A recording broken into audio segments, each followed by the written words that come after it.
berbicara fakta dan data. Terjadi hal yang tidak konsisten ataupun berbeda dengan apa yang disampaikan oleh Pak Bribka Mahdini di media maupun dengan data yang ada di kami terkait LP pada tahun 2011. Pak Mahdi menyampaikan bahwa yang dituntut adalah tanah seluas 3.600 meter persegi.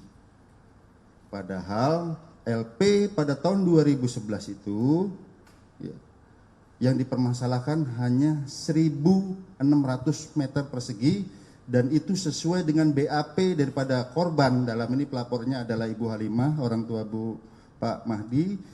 Kakak-kakaknya Pak Mahdi itu juga di BAP menyampaikan yang kami permasalahkan 1.600 meter, ya kan.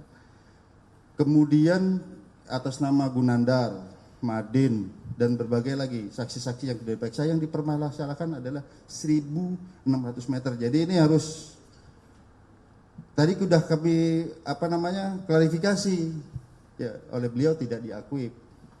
Ya, tidak diakui, padahal saksi-saksi menyatakan dipermasalahkan ada 1.600 meter.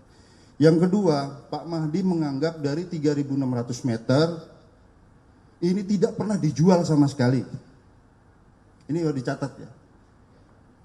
Hasil tadi kita musyawarah tadi, dari 3.600 meter tidak pernah dijual sama sekali. Padahal dalam laporan 2011 itu, saksi-saksi yang notabene berasal dari keluarga Pak Bribka Mahdi ini sudah menyampaikan, mengakui ada penjualan-penjualan itu dari orang tuanya, dari kakaknya, ya, dan lain sebagainya. Nih memang ada yang dijual-jual, tapi masih sedang kita hitung kembali.